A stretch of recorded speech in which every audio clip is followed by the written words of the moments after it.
namaste. Auntie Zarna here. And Auntie Zarna's daughter. I get asked all the time how I got started in comedy. I'm gonna let you hear straight from the horse's mouth. Take it away, Zoya. My mom finds a baffling delight from drinking from glass, hotel-grade water dispensers. Even when 3-day-old lemon rinds float in stale water, drinking from the dispenser remains luxurious. Last year, for her birthday, I saved enough to buy a water dispenser for our kitchen counter. However, instead of water, I filled it with handwritten notes encouraging her to chase her dreams of a career. As I grew older, I noticed that my mom yearned to pursue her passions and make her own money. She spent years as a stay-at-home mom and limited our household chores as much as she could, taking the burden upon herself so that my brothers and I could focus on our education.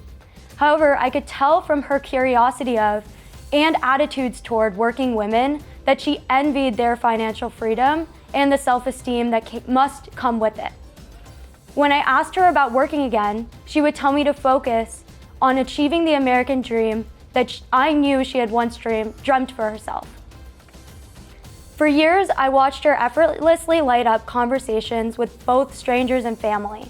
Her empathy and ability to understand the needs, wants, and struggles of a diverse group of people empowered her to reach the hearts of every person at the dinner table, even when the story itself did not apply to them at all. She could make anyone laugh, and I wanted her to be paid for it.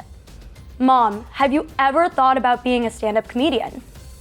She laughed at the idea, but then she started wondering aloud about what she would joke about and how comedy shows were booked. As she began dreaming about a comedy career, the reality of her current life as a stay-at-home mom sank in. She began to cry and told me it was too late for her. I could not bear to watch her struggle between ambition and doubt. Her birthday was coming up.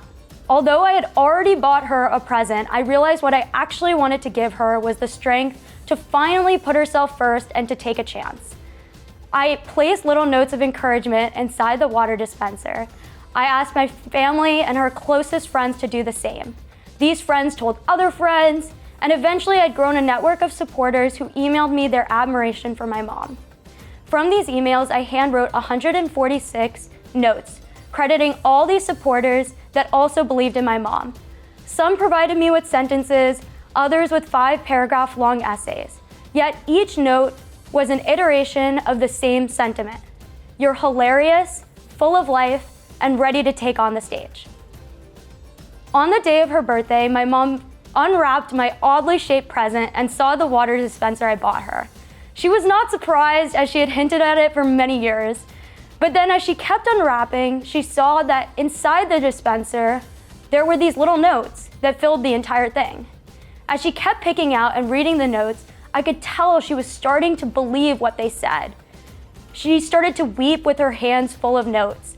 She could not believe the support was real, that everyone knew she had a special gift and believed in her. Within 2 months, my mom performed her first set in a New York comedy club. Within a year, my mom booked a monthly headlining show at the nation's premier comedy club. I'm not sure what happened to the water dispenser, but I've read the notes with my mom countless times. They are framed and line the walls of her new office space that she rented with the profits she made from working as a professional comedian. For many parents, their children's careers are their greatest accomplishment, but for me, my mom's is mine.